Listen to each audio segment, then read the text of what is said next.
आज Doubtnut app download करें। Doubtnut पर अपने सभी गणित, रसायन विज्ञान, भौतिक विज्ञान और जीव विज्ञान के डाउट्स का करो सफाया। बस प्रश्न की फोटो खींचो, एक ही प्रश्न को क्रॉप करो और तुरंत वीडियो सोल्यूशन पाओ।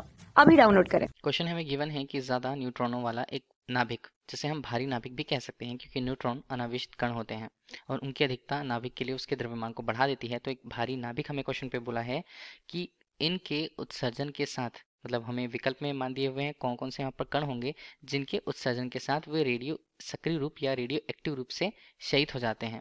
ठीक है, तो ये हमारे पास दिया है विकल्प में, एक प्रोटॉन के टकराने से या एक प्रोटॉन के उत्सर्जन के साथ, एक न्यूट्रॉन के उत्सर्जन के साथ, एक इलेक्ट्रॉन के उत्सर्जन के साथ या अल्फा कण के उत्सर्जन के साथ। तो कौन से कण का यहाँ पर उत्सर्जन होता है जिससे कि वो रेडियो सक्रिय या रेडियो एक्टिव रूप से शहीद हो जाएंगे। ठीक, पहले नाभिक के बारे में बात करें। नाभिक हमारे पास है। नाभिक किससे मिलकर बना होता है? न्यूट्रॉन और प्रोटॉन से मिलकर बना होता है। प्रोटॉन पर आवेश होते हैं धनात्मक आवेश, जबकि न्यूट्रॉन पर कोई आवेश यहाँ पर नहीं होता। जहाँ नाभिक के लिए उसके कुल द्रव्यमान की बात करें तो न्यूट्रॉन की संख्या और प्रोटॉन की संख्या के लगभग बराबर होता है। अब देखिए कंडीशन हमारे पास क्या दी हुई है कि ज्यादा न्यूट्रॉनों वाला एक नाभिक यहाँ पर है जिसमें न्यूट्रॉनों की संख्या प्रोटॉनों से कहीं ज्यादा है। ये हम मान के चलते हैं कंडीशन के लिए। क्वेश्चन का कंडीशन हमारे पास दिया है कि एन की संख्या यहाँ पर पी की संख्या से कहीं ज्यादा है।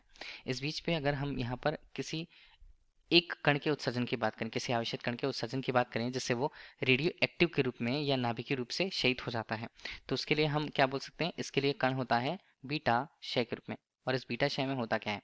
ये एक नाभिकीय अभिक्रिया होती है। मात्रा में प्रोटॉनों की संख्या हो या अधिक मात्रा में न्यूट्रॉनों की संख्या किसी नाभिक पर मौजूद हो, तो इसमें से इलेक्ट्रॉन का, अगर हम बीटा क्षय के रूप में बीटा कण की बात करें तो एक इलेक्ट्रॉन, तो बीटा का ऋणात्मक जो मान होगा वो बीटा क्षय ऋणात्मक क्षय के रूप में, या हम कह सकते हैं बीटा का मान धनात्मक क्षय के रूप में निकलता है।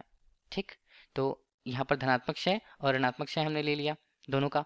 तो पहले को हम बोल सकते हैं इलेक्ट्रॉन। ठीक है, ये इलेक्ट्रॉन हमने पहला बोल दिया। और या अगर बीटा कण के धनात्मक मान को अगर हम देखें तो वो होता है पॉजिट्रॉन। कि ये अभिक्रिया किस प्रकार से होती है? हम बीटा ऋणात्मक क्षय की बात करें तो बीटा ऋणात्मक क्षय जो होता है वो इलेक्ट्रॉनों के क्षय को प्रदर्शित करता है किसी नाभिक से। ये एक नाभिकीय अभिक्रिया है जिसमें न्यूट्रॉन जो होते हैं, न्यूट्रॉन का यहाँ पर रूपांतरण होता है प्रोटॉन के साथ। यहाँ पर इलेक्ट्रॉनों का भी उत्सर्जन होगा, तो एक इलेक्ट्रॉन का भी उत्सर्जन होता है। और इसके अलावा न्यू के रूप में हमने प्रस्तुत कर रखा, तो न्यू को हम बोलते हैं एंटी न्यूट्रिनो। हम दो प्रकार से बीटा क्षय, बीटा धनात्मक क्षय और बीटा ऋणात्मक क्षय की बात की। न्यूट्रिनो का भी उत्सर्जन यहाँ पर होता है, तो इस प्रकार से ये अभिक्रिया होती है। अब इस बीच में हम देख रहे हैं कि विकल्प में हमारे पास कौन कौन से मान है। तो प्रोटॉन का उत्सर्जन यहाँ पर नहीं होता है, न्यूट्रॉन का उत्सर्जन नहीं होता है, एक इलेक्ट्रॉन का यहाँ पर उत्सर्जन होता है। ठीक है, पॉजिट्रॉन के लिए अगर हमें ऑप्शन दिया होता तो वो भी सही होता, लेकिन पॉजिट्रॉन के लिए यहाँ पर ऑप्शन नहीं दिया हुआ है। विकल्प सी हमारे लिए क्वेश्चन का आंसर होगा। Thank you. कक्षा 6 से 12वीं से लेकर नीट, IIT, JEE वो एडवांस के लेवल तक 1 करोड़ से ज्यादा छात्रों का भरोसा।